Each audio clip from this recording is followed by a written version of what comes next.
Good morning, truth seekers. Today is a special day for the Star Spangled Banner. It is the 200-year anniversary to the day.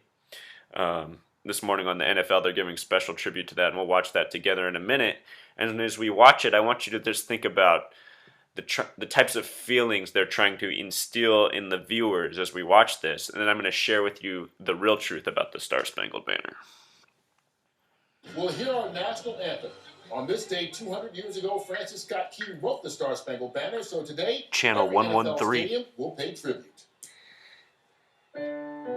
200 years ago today, the Stars and Stripes flew in victory over Baltimore's Fort McHenry, inspiring one of our country's finest works, the Star Spangled Banner. Join us as we honor America at each NFL stadium with our national anthem, and allow the power of Francis Scott Key's poetic lyrics to remind us of the courage and sacrifice that keeps our country the land of the free and the home of the brave. Invite all fans and everyone in the stadium to join in and sing as the West Point Band performs our national. In the land of the free and the home of the brave. You know, honestly, every time I hear those words, I wonder who really believes those words. Are we free? Are we brave? Or are we enslaved and cowardly? I mean, honestly, if you speak up in this society, you're more likely to get shouted down by a pack of rabid wolves who seem to hate anything that makes them think or even sound remotely close to true. So anyway, the Star Spangled Banner, you guys, it's not a patriotic thing. It's not about the United States. It's about Freemasonry, which is much older than this country and is what the founders were. They were mostly Freemasons. So in the phrase Star Spangled Banner, if I had to ask you which one of those words stood out as most curious, I believe most people would say spangled. And spangled happens to have a gematria of 33. That's its numeric coded value, something I teach about in my earlier posts. If you've never seen one of these before, please go up to the banner. Please watch the introductory video. All this will make a lot more sense. So, the phrase, the entire phrase, the Star Spangled Banner, sums to 88, a very significant number. The name George Washington sums to 88. The name Uncle Sam sums to 88. The name Sam sums to 33. The name George is based on the Norwegian name Jorgen. The Norwegian name Jorgen sums to 33. Norway is one of 8 countries in the world with a gematria of 33. It's another topic, but it's connected.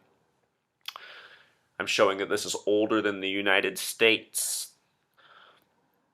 The name Walmart equals 88. Think about Walmart in the United States. We could almost rename the country Walmart and it would be an accurate representation of what we've become.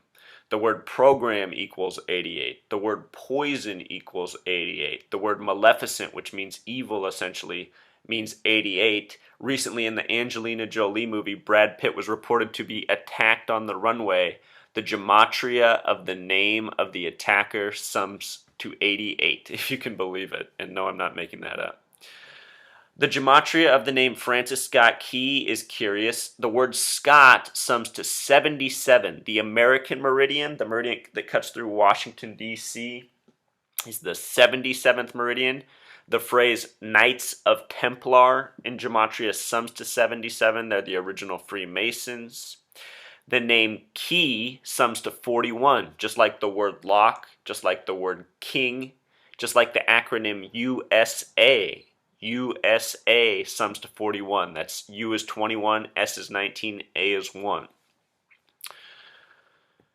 So, and it's not just that. The poem is based on the defense of Fort McHenry, and if you look up the spelling of that poem, it has the British spelling with a C instead of an S in defense. And when you spell defense with a C, it sums to 33. When you spell it with an S, it sums to 31.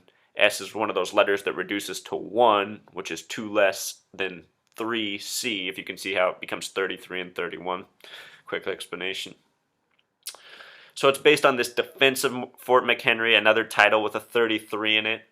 The flag itself, which we're all familiar with, the red, white, and blue, colors common in flags all throughout the world, including Crimea. If you haven't seen my post on Crimea, please go to my video catalog and check that out. Very important. And Thailand. All these countries share these colors because they're all part of this Gang of 33, which is what I'm exposing, also known as the Freemasons.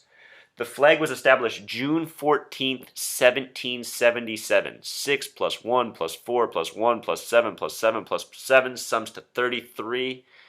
This is a common thing for important dates in the United States, from God Bless America to the establishment of Delaware, the first date, which was established on what we now call Pearl Harbor Day, December 7th, 1787. If you add that date the way we just did for the flag, it sums to 33. After World War II, all the German scientists were brought to the United States. A new flag was established, and the establishment date of Germany's new flag was 33. So if you start following these dates, this numerology, this coding, you see who is really behind this.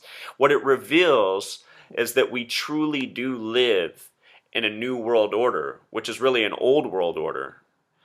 And the propaganda that's out there, it makes some segments of society think it's completely unreal, fabricated, unbelievable. And then for other people, it makes them think it's something that's coming. It's coming. It's not here yet, but it's coming. And, sorry, I was trying to turn this off, distracting.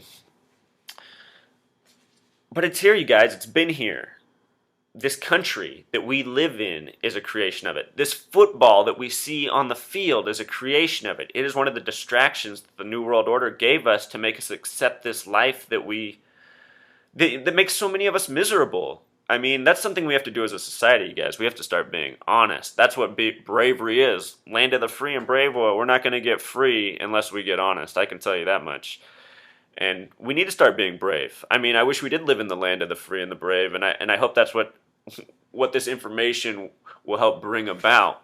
That's my goal in doing this. And my other message is, on the field, we just saw a lot of military soldiers. If you watch football, commercials are dominated by mostly three things: beer, cars, and military advertisements.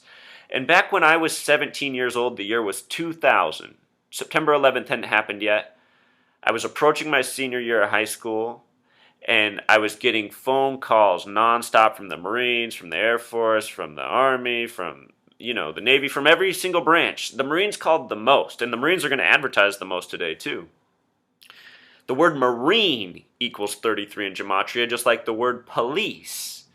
And the way I see both the Marines and the police is I see them as domestic and foreign soldiers, essentially, for the Gang of 33 that are working against good, decent people. And it's not to say that Marines and police are bad. It's to say that they're being manipulated, used, and abused just like all of us.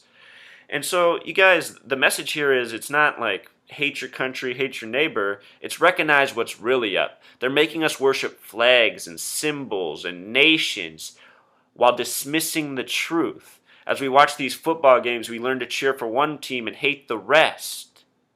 That's why they gave us these games. That's why they put their numbers on the field. That's why it's 11 players versus 11 players.